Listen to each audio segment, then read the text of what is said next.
Hey, how you doing everybody? My name is Liam, this is my hobby room, and yes, I know I have a bag on my head. Looks ridiculous. I'm toning my hair right now. Just ignore it, just pretend it's not there. This is part 2 of my video series on Angelo Sauper's Geara Zulu from Unicorn Gundam. Really cool model kit. Well, in part 1 we focused on modification. If you missed it, just click right up here, it's up there somewhere. This video is all about my painting process, so we're gonna start priming and then we're gonna go into painting. And I'll tell you right up top that this is probably gonna have a part 3 to it because there's a lot of information jam-packed in here. I had a lot of requests for this type of video, so I wanna make sure I answer all the questions I've got over the past few months or whatever.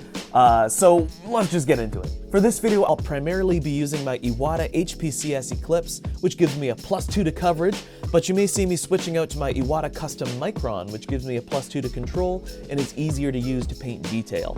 And I'm gonna be wearing gloves, which I should be wearing more often, and I'm gonna put my respirator on as well, which gives me a +4 to my constitution score. Now in part 1 of this series, we talked about modification and how with a few simple steps, like closing your seam lines, using putty and plasticard, you can clean up and add a lot of cool detail to your kit. We're gonna continue on into painting, so I'm just gonna assume you've watched part 1. Priming. To prime this kit, I'll be using Mr. Surfacer 1500 Black. This is by far my favorite primer, though I use the other colors in that line too. I like to pre-thin my primer as well and store it in these little squeeze bottles, so I don't have to do it while I'm painting. Just saves time that way. And I like to throw on some music or a podcast while I do this, as it helps me get into a flow state and really focus on what I'm working on, unless I'm, like making a video or something. Just one of the many sacrifices I make for you. Anyways, priming isn't just great for unifying all the surfaces of your kit and prepping them for paint. It's also a great way to see certain areas that may need attention, such as seam lines that aren't perfectly closed or imperfections that are harder to see on bare plastic. I actually tend to miss little imperfections like that quite a bit, so this is an important phase for me to really pay attention to what I'm doing. You may want to be careful when priming that you aren't spraying too much on your kit's pegs, or certain parts may be too tight or have fitting issues. Sometimes I tape them off to avoid those kinds of problems. Just another note on priming here, you may want to switch up the colors of your primer for lighter colored parts, which is something I typically do for yellows, pinks, and pastels. Once your kit is primed and all your surfaces are as perfect as you'd like them to be, it's time to paint. Painting. Now before we jump into spraying, now's a really good time to make sure you know exactly what paints you're going to be using, and B, that you like this video and subscribe to the channel down below. Work that in there. It's also a really good time to go over your colors and make sure which ones need to be mixed and roughly what those values will be, and also which colors can be sprayed pretty much right out of the bottle after they've been thinned. Now, Angelo Sauper's mobile suits from Unicorn Gundam have a very unique color scheme, i.e. pink. Well, I'm going to stick with it. I want to mute it a little bit, which is part of the reason why I primed the kit in black. Aside from the pink, most of the colors I've selected will need minimal to no mixing except the yellow tan piping and the warm gray for the frame and backpack and cannon. So I've got a solid game plan. Let's get painting. Starting with the frame and backpack, we're going to use a warm gray. It's essentially dark gray with a few drops of yellow and brown. We're going to spray all of the parts completely unless they might benefit from a little bit of shadow, which we can actually just rely on the black primer underneath to convey, so we'll just fade it gently into those areas. Next up, we're going to highlight by adding some white to the mix and spray gently over certain parts that may catch the light. You don't have to do all of the parts, just a few important ones that you think might benefit from a little bit of, extra something. I'll explain this technique in detail when we get to the pink later. The piping, thankfully, is made out of hard plastic instead of soft. You might remember me griping about that in the review. That means we won't have to worry about the paint flaking off as they flex and bend. I picked a color that was close and just mixed a little bit of yellow into it. Next up is our navy blue, which I'm going to be spraying with Titan's Blue No. 2 from the Gundam color line of Mr. Color paints. It's one of my favorite colors in that whole line. Technically, the kit actually has 2 navy blue colors, though I think it's going to look fine if we just use the same one. Now I'm taking care to work my color out from the center and fade into the primer at the edges. This is a style that I use from time to time that gives a nice dramatic finish to the kit. I call it the color burst technique, though I'm sure it has a more technical name. We're just going to stick with that for now. Now briefly switching brushes to the custom Micron here, I'm going to highlight the navy blue parts with a couple drops of light gray in the mix, which will give the colors some variation without oversaturating them or making them too bright. And now it's time for the pink. The molded color was a bit too bright for my liking, and since we primed it in black, the pink we build up to is going to be much darker. I'm going to spray it in light coats and focus on the color burst technique, spreading the color almost to the very edges of the part. Then we'll lighten the color just a little with white and do it again, but this time we won't be spreading the color quite as far. This is going to culminate in a nice blending effect that will look dynamic once we're done. The purple parts were molded in a magenta-ish color, and I'm going to incorporate that a little bit, so it's not just straight purple we're going to be spraying. We're going to mix some white and a little bit of pink in there.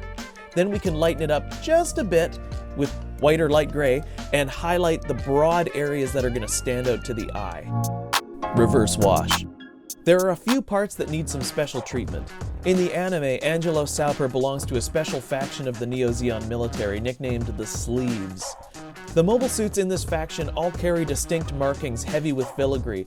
We're going to do a reverse wash on the filigreed parts, which relies on stacking two different types of paint, lacquer and enamel.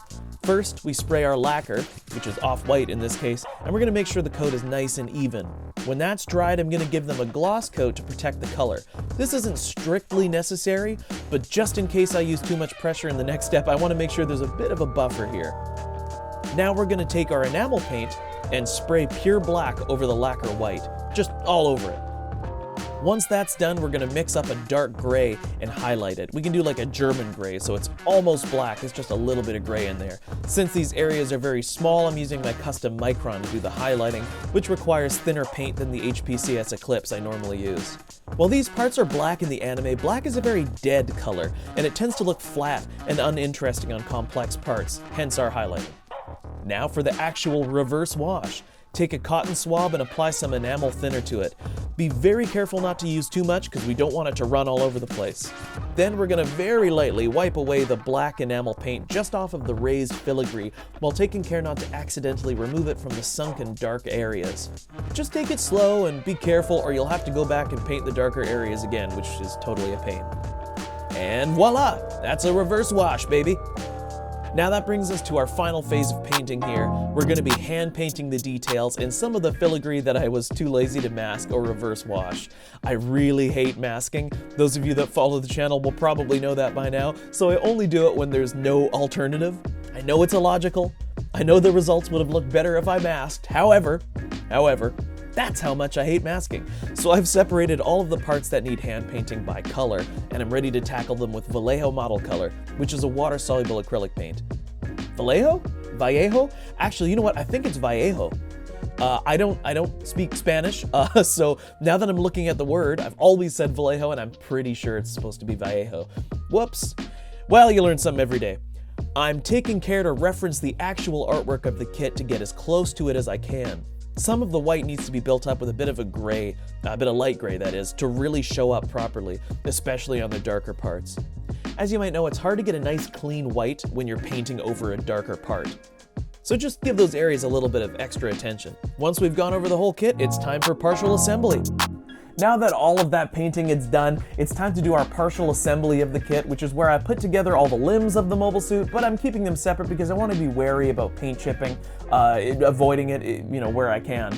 Now just go over your colors, make sure everything turned out kind of like what you want it to. If not, now's the time to go back and make these changes. Maybe you need some more highlights or lowlights, whatever. Do that now, and then we're going to move on to our next very important step, gloss top coat.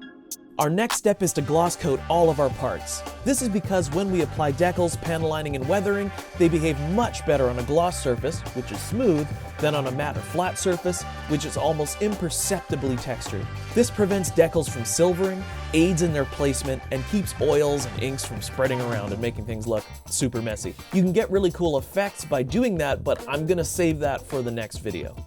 Now check out your shiny parts. Wow, aren't those nice? Good job, you. We're gonna stop here though and continue next time with decals, panel lining, and weathering before we finish off the build and take a look at what we've made together, just because this video is already getting pretty long in the tooth and I don't want to overload with information. And I'm getting a little bit hungry.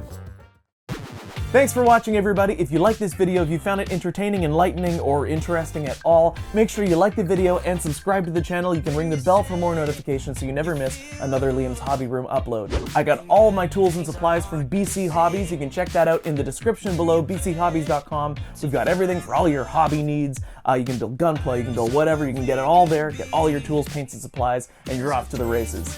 Now make sure you check back next time for part 3. That's when we're going to be doing our decaling, our panel lining, our weathering, and then you'll get to see the finished product, and I think it's going to be really exciting. So until then, take care of one another, and I'll see you guys next time on Liam's Hobby Room. Oh yeah, I gotta take this off.